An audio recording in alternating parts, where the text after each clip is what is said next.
नमस्कार दोस्तों, मैं सागर कुमार आपका स्वागत करता हूं सेंसिबल के इस नए Hindi daily market analysis video में।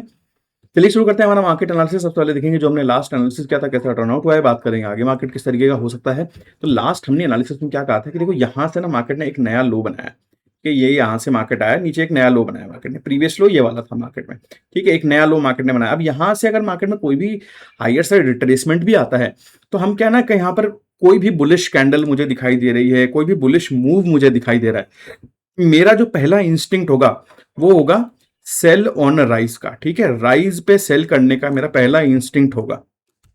और आज के दिन मार्केट में क्या हुआ, एक गैप अप ओपनिंग हुई और उसके बाद मार्केट में क्या है कि लोअर साइड पर फिर से एक मूवमेंट आना शुरू हुआ। ठीक है, तो मतलब वीकनेसेस मार्केट में, वीकनेस जो है वो मार्केट में साफ दिखाई दे रही है कि जब भी मार्केट में कोई हायर साइड ओपनिंग भी हो रही है वो वीकनेस की वजह से मार्केट में नेगेटिव प्राइस एक्शन बन रहा है और मार्केट कंटिन्यूसली फिर लोअर साइड पर मूव कर रहा है। देखिए आज यहाँ पर गैप अप ओपनिंग हुई, फिर मार्केट ने क्या हुआ, फिर से एक नेगेटिव प्राइस एक्शन यहाँ पर बनाया मार्केट ने और लोअर साइड मार्केट में मोमेंटम हुआ।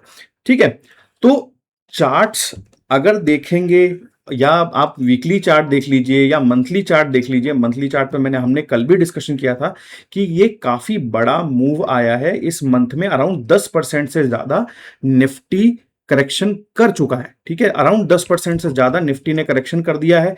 ठीक है, और अगर क्लोजिंग बेसिस पर देखेंगे, क्लोजिंग टू क्लोजिंग बेसिस पर देखेंगे तो अराउंड निफ्टी ने कितना कर दिया, यहां पे देखिए 11% के आसपास, 11% ज्यादा का निफ्टी ने करेक्शन कर चुका है। वहीं अगर आप बैंक निफ्टी देखोगे तो बैंक निफ्टी ने अराउंड कितना कर दिया है, 16%, यानी 17% के आसपास यहां पर करेक्शन बैंक निफ्टी ने कर दिया है। तो देखो यहां से ना ये ये दिमाग में अपने बैठा लेना कि ये जो अभी मार्केट में मोमेंटम चल रहा है ये ऐसा मूव नहीं है कि अभी तुरंत या बहुत जल्दी ही बुलिश कन्वर्ट हो जाएगा। ठीक है, आप अगर ग्लोबल सेंटिमेंट्स भी देखोगे तो उसमें कोई भी चेंजेस नहीं आए, कोई भी बड़े चेंज नहीं आए हैं। यहां पर वॉर की जो सिचुएशन है वो बिगड़ती जा रही है, नए नए अटैक्स प्लान हो रहे हैं एक्सेट्रा। में भी शायद न्यूज भी आपने पढ़ी होगी। तो न्यूज डिस्कशन ना करते हुए हम केवल चार्ट्स पर यहाँ फोकस रखेंगे और ये देखेंगे कि यार देखो ग्लोबल, ये तो हमें पता है कि ग्लोबल सेंटिमेंट्स में कोई भी चेंज नहीं आया है बड़ा। और चार्ट जो है वो ऑलरेडी काफी नेगेटिव हो चुके हैं। तो मैं आपको हमेशा बोलता हूं कि जब भी मार्केट में कोई बड़ा नेगेटिव मूव आता है मार्केट को पलटने में काफी टाइम लगता है। जैसे यहां से ये जो कैंडल बनी थी, रेड कैंडल, काफी बड़ी कैंडल बनी थी। अब यहां से जब ये अगर मार्केट को ऐसे घूमना भी है ना तो एक महीना पहले इसमें बिताएगी, फिर नीचे साइड पर, लोअर साइड पर बाइंग प्रेशर आएगा, फिर उसके बाद वापस से एक सेलिंग प्रेशर आएगा यहां पर। फिर उसके बाद जब मार्केट में बाइंग प्रेशर सेलिंग प्रेशर को ओवरकम कर लेगा उसके बाद मार्केट टर्न अराउंड होता है। तो पिछले बार के बाद भी एक दो तीसरा चौथ, मतलब 4 महीने के बाद में फिर एक मार्केट में वापस एक स्ट्रॉन्ग बुलिश मूव हमें देखने को मिला। यहां पर भी अगर छोटे मूव्स भी देखोगे आप तो ये क्या हुआ, पहला एक मंथ है जहां पर मार्केट बहुत नेगेटिव बनाया। ठीक है, छोटा मूव था लेकिन इसको वापस, इस हाइप को वापस टच करने में कितना लगा, एक दो तीसरे महीने में या वापस मार्केट ने टच किया।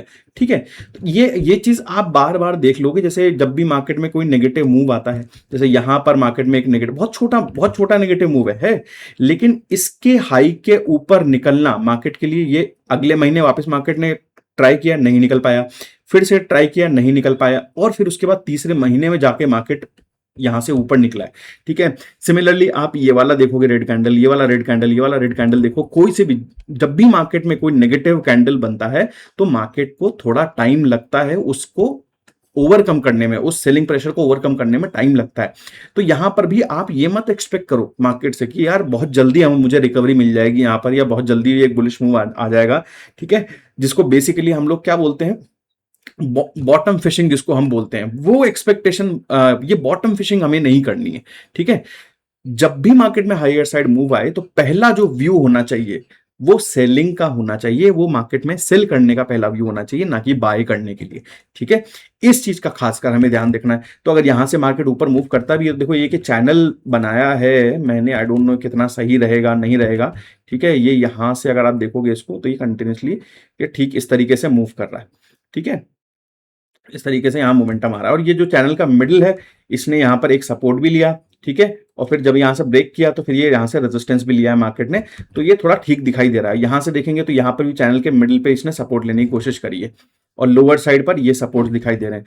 तो देखो यहाँ से ये तो एक चैनल दिखाई दे रहा है, एक छोटा चैनल दिखाई दे रहा है ये, और ये बड़ा वाला आपको चैनल दिखाई दे रहा है। तो अगर यहाँ से मार्केट हायर साइड मूव भी करता है ना, तो इन जगहों पे आपको सेलिंग अपॉर्चुनिटी देखनी है, ठीक है, सेल करने की अपॉर्चुनिटी पहले देखनी है, उसके बाद मार्केट में भी इस तरीके से मूव कर सकता है, ठीक है। अगर यहाँ से मार्केट ऊपर भी मूव करता है तो आपको मार्केट में ये वापस है इस बड़े चैनल के ऊपर मार्केट रेजिस्टेंस लेता हुआ दिखाई देगा। तो पहला जो व्यू पॉइंट आपका होना चाहिए वो यही होना चाहिए। देखो मैं बाइंग के लिए मैं भी सजेस्ट कर सकता हूं, अभी मैं आप में भी कई लोग ये भी सोच रहे होंगे कि यार आप यहां से ये भी तो सजेस्ट कर सकते हो कि यहां पर आएगा तो यहां से बाइंग कर लेना। देखो मैं अगर बाइंग करने के लिए सजेस्ट करूंगा ना, तो आप हर एक पॉइंट पर ये सोचोगे कि नहीं यहां से मार्केट रिवर्स कर जाएगा, यहां से बाइंग कर लेता हूं। उन्होंने बोला था, सागर भाई ने बोला था कि भैया यहां से बाइंग कर लेनी चाहिए, यहां से बाइंग कर लेनी चाहिए। तो सेलिंग तो आप क्या ना मार्केट के ट्रेंड के अगेंस्ट ट्रेड करना बहुत फ्रीक्वेंटली शुरू कर दोगे, इसलिए मैं बाइंग के लिए बिल्कुल मना ही करता हूं। यहां पर हमें क्या करना है, हमें केवल ये सेलिंग देखना है। तो सेलिंग के लिए एक साइड एटलीस्ट अगर आप थोड़ा बहुत टारगेट मिस भी कर दोगे ना, तो उसमें पास आपके पास नेक्स्ट लेवल रहेंगे, नेक्स्ट अपॉर्चुनिटी रहेगी, मार्केट के उस डायरेक्शन में मूव करने की प्रोबेबिलिटी बहुत ज्यादा है। बिकॉज जो ओवरऑल जो बड़ा ट्रेंड है वो मार्केट में कौन सा चल रहा है, अभी वो नेगेटिव ट्रेंड चल रहा है मार्केट में। ये जो एक बड़ा लक्ष्मण रेखा थी वो मार्केट ने बार बार यहां से सपोर्ट लिया और फिर इसको ब्रेक किया है। तो ये बॉस जब भी ऊपर मूव करेगा ना, ये आपको वीकली चार्ट पर दिखाई दे रहा होगा कि मार्केट ने क्या हुआ। देखो यहां पर ओपनिंग हुई, हायर साइड मूव किया, फिर सेलिंग आ गई, ओपनिंग हुई, हायर साइड मूव किया, फिर सेलिंग आ गई। फिर वही अब ये दूसरे वीक में भी मे बी आपको दिखाई दे सकता है। तो इस चक्कर में फंसना नहीं है कि यार यहां से मैं बाइंग कर लूंगा, यहां से मैं बॉटम फिशिंग कर लूंगा, यहां से मैं लो पकड़ लूंगा मार्केट का, और उसके बाद में मतलब देखो पकड़ भी अगर आप लेते हो लो, तो पॉइंट इतना सा है कि आपने कितना पैसा वहां से कमाया, ठीक है। तो इससे बेहतर है कि यार आप क्या करो, ट्रेंड के साथ में ट्रेड करो, ठीक है। स्टॉप लॉसेस हिट होने के चांसेस कम रहेंगे। अगर आप बॉटम फिशिंग करोगे तो वहां पर आपके स्टॉप लॉसेस हिट होने के चांसेस ज्यादा रहेंगे। तो उस चीज से बचना है हमको, ठीक है, इतना सा हमें ध्यान रखना है। और वही बैंक निफ्टी भी देखोगे आप, तो बैंक निफ्टी में भी मैं यही कहूंगा कि देखो बैंक निफ्टी में भी क्या हो रहा है, नेगेटिव ट्रेंड है, ठीक है, नेगेटिव ट्रेंड दिखाई दे रहा है। तो यहां से भी चांसेस लोअर साइड पर जाने के हैं। जैसे मार्केट एक कैंडल का लो ब्रेक करता है तो आपको फिर से एक नया लो दिखाई दे सकता है मार्केट में, ठीक है। तो यही सोच के साथ हमें प्लान करनी है ट्रेड्स को। बस इतना ही ध्यान रखना है कि सेलिंग फर्स्ट माइंडसेट होना चाहिए, ठीक है।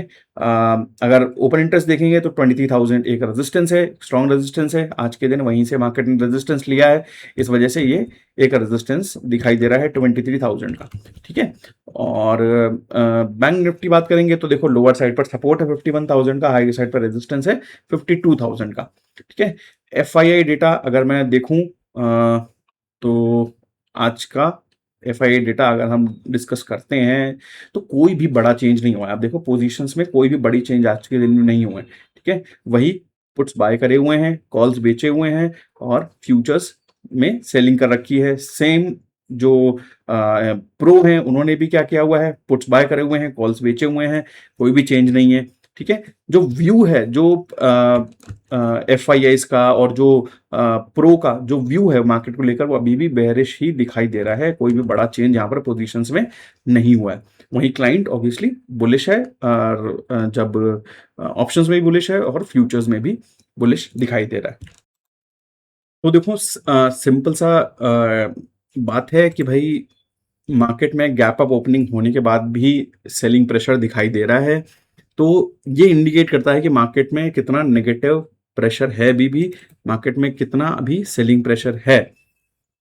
तो यहां पर पहला जो हमारा व्यू होना चाहिए वो हमेशा होना चाहिए हमारा किस चीज का, सेलिंग फर्स्ट का व्यू होना चाहिए। और उस प्रोसेस में हमारा स्टॉप लॉस भी हिट होता है तो दैट्स ओके, बिकॉज हम जो ट्रेड कर रहे हैं वो ट्रेंड के साथ में ट्रेड कर रहे हैं। जिस डायरेक्शन में ट्रेंड मूव कर रहा है उस डायरेक्शन में हम ट्रेड कर रहे हैं।